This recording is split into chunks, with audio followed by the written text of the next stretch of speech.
call on our next submitter, New Zealand Deer Stalkers Association. Welcome to the Environment Select Committee this afternoon. You have 15 minutes with us. I will hand it over to you for your opening remarks, but do take your submission as read because there will be questions. So thank you. Okay, thank you, Chair. Good afternoon, members of the committee. I'm Gwyn, I'm the CEO and General Counsel of the New Zealand Deer Stalkers Association.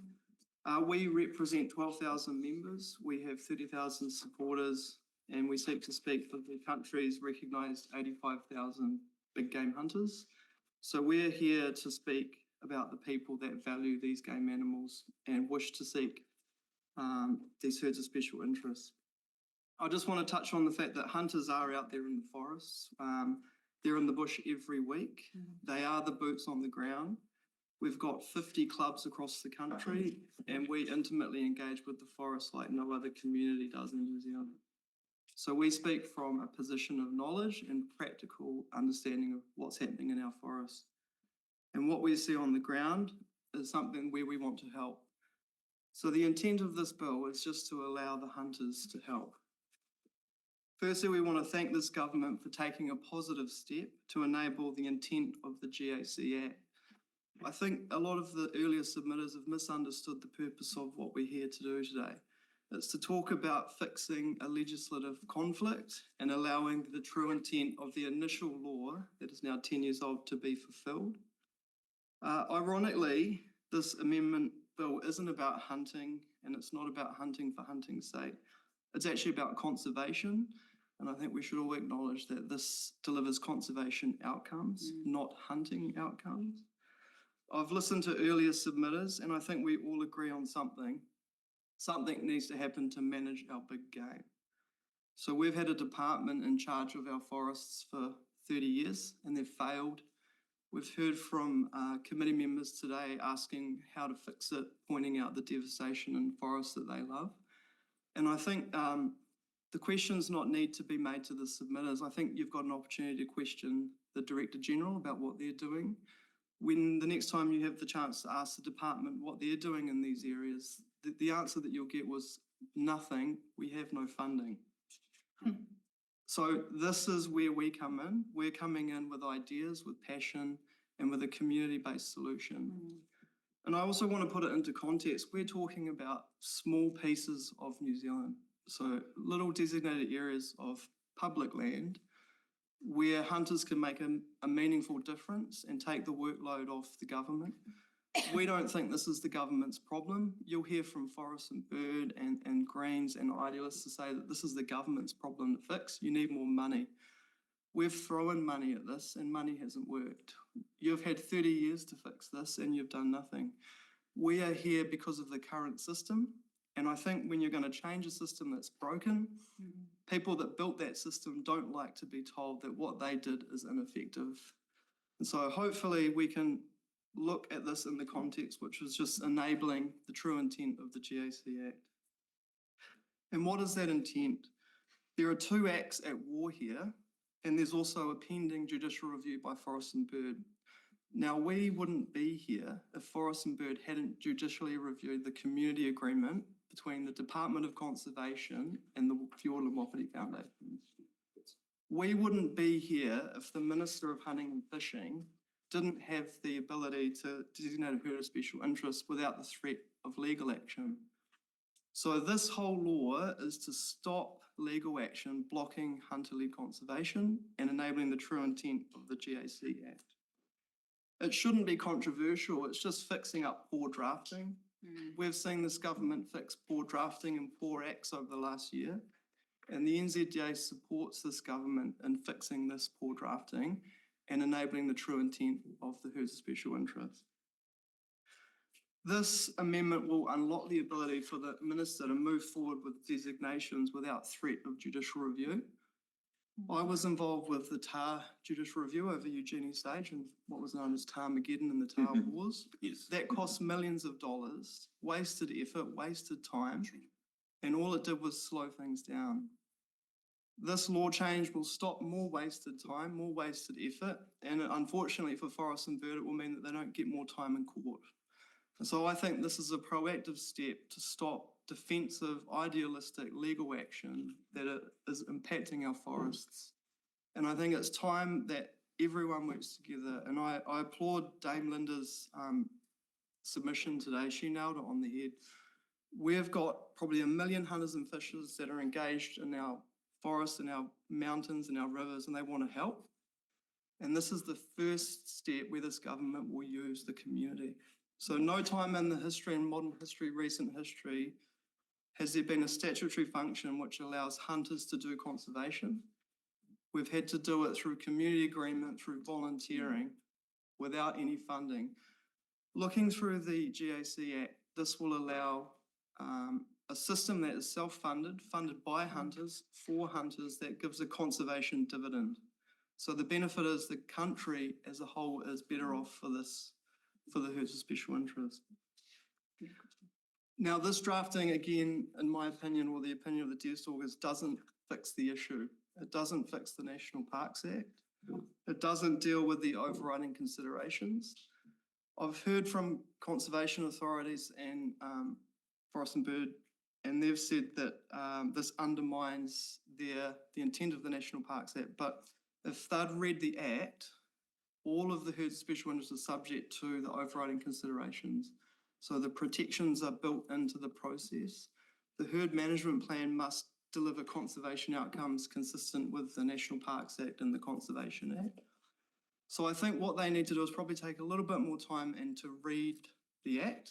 They're just playing at the ideological, political level, and they're not looking at the practical outcomes. So one thing I encourage the Select Committee is to consider fixing the National Parks Act properly. This is a way to get the process going, but it will be open to interpretation. In our detailed submission, we've given an analysis of the potential legal loopholes and the way that Forest and Bird can frustrate the situation. This committee has the chance to nullify any potential legal action and ambiguity, and we encourage the committee to take back a recommendation to fix the potential legal action and inconsistency. You guys have a chance now. I'd hate to be back here in a year's time when we do the Game Animal Council Second Amendment Bill to fix Forest and Bird's lawsuit over the Wapiti HOSI because you didn't fix the National Parks Act ambiguity. Just in closing, we think this bill is a good law. It's a good step. All it is doing is resolving this long-standing legal problem, and it will enable conservation work to begin by hunters. And then it recognises hunters as possible partners and not obstacles. It doesn't allow for trophy hunting. It allows for active conservation management of the environment. The deer will be there today. They were there yesterday and they'll be there tomorrow. And who manages them is up for debate. At the moment, DOC is not, the government is not. But if you pass this bill and fix this properly, hunters will be there to do the work. Hunters will pay for it. And the conservation outcomes will be there as a result. So on behalf of the Deerstalkers and my members, we're here to do the work. We're here to pay for the Wapiti ballot fees to sustain the control work by the foundations that want to get the gains and manage the deer. As a result, the forests that are currently not monitored will be monitored. As a result of this, the biodiversity will benefit. There will be net conservation gains when there are no gains and no action and nothing taken by this government or the department. This is a step in the right direction. It is not the perfect solution. It takes too much money and too much effort to manage these remote areas. We do not have the money. The Department of Conservation does have $800 million a year, and they've chosen to allocate that money elsewhere. The department could have allocated some money to these areas, and they've chosen not to manage the areas where these herds live. And I think everyone will benefit and be better off for the potential of hunters to manage these herds. So I just want to say that the Deerstalkers commend this bill, but we do urge you to consider strengthening it so that we're not here in a year fixing a law system to review. So I'll take any questions. Thank you for your submission. We've got a couple of questions. We'll start with Celia Wade-Brown. Thank you, Chair, and thank you for your comments. We live next to the Tararua Forest Park. We have hunters come up there to try and get the deer and the pigs that are creating a very negative effect in parts of the forest. And it has not been, we welcome people, we welcome whether they're members of the Wairarapa deer stock, as long as we know who's on the land. I have to say it has not been a hugely effective process. The Tararua is huge and wild and people don't really get in numbers.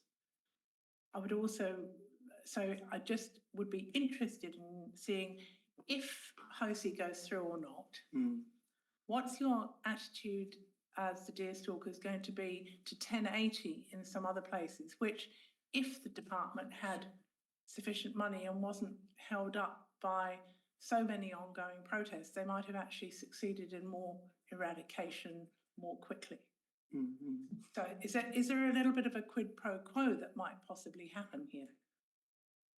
So could you clarify, what do you mean our views on 1080? So we have a policy that 1080 is not a humane way to kill animals, so they die from poisoning, and we don't think, and it's prohibited to use against game animals, so you're not allowed to kill large animals with 1080. So I'm not too sure that's already been decided by government. Do you mean, do we support 1080 for game animals, to kill game animals? I mean, do you support 1080 for conservation reasons at all, anywhere? No, as a policy, we don't see that because it's a horrific poison, Thank you. Okay, And that's the question, and now we'll move to Grant McCullum. My question is very simple. So, given your experience with in deer, the field of deer and so forth, there's obviously a number of pests in New Zealand. What do you think it is possible to eradicate all those pests from our forests? I think we've been trying for a long time, and we just have to be practical. So we come from a practical viewpoint where you have to do what you can do with the resources you have available. And you've got to choose where you deploy your resources. And we think by creating these herds, you're allowing the government to choose other areas to deploy your resources. Thank you. Thank you. Look, I'm going to jump in with a question because I'm quite interested in the part in your submission where you talk about the sika herd and the work that's going on in the central North Island and the Kawekas, being an area close to my electorate in Hawke's Bay. And so I see in the submission that you say the bill will enhance hunter-led management of sika. Can you please elaborate further on that work that's going on and how that will affect the sika herd? Yeah, so unlike the Wapiti, where they have a ballot mechanism and they have a funding ability, a herd of special interest in the central North Island would be able to achieve that outcome. So at the moment, they have no feedback loop from the hunting community because it's not been operating as long. So it will be able to get the gains that we've seen in Fiordland and apply those to the sika herd. And so that's a future herd that will have positive gains when they get the mechanism. So at the moment, they don't have that management agreement with DOC. And the complicating factor with that herd is there's several conservancies where the sika herd live across different agencies within DOC. And so they can't get a management agreement. And so this herd of special interest will solve those jurisdiction issues and it will give them a mechanism like Wapiti. So we think the Central North Island will benefit from a HOSI. Brilliant, thank you. And just one last question we have time for, Scott Willis. Thank you. If we could just keep it to a quick question. Tight. Okay, managing browsers. We've heard about managing browsers rather than reducing invasive browsers. Effectively, you said the government's done nothing, trust us. As a hunter, I don't need permission. I go out hunting when I can. Why haven't you delivered better outcomes? Because you don't need permission either. You've got time now. You don't need the HOSI to go hunting. You can go and do that now. You can make Just sure. question, Scott, please. Why hasn't that been done already?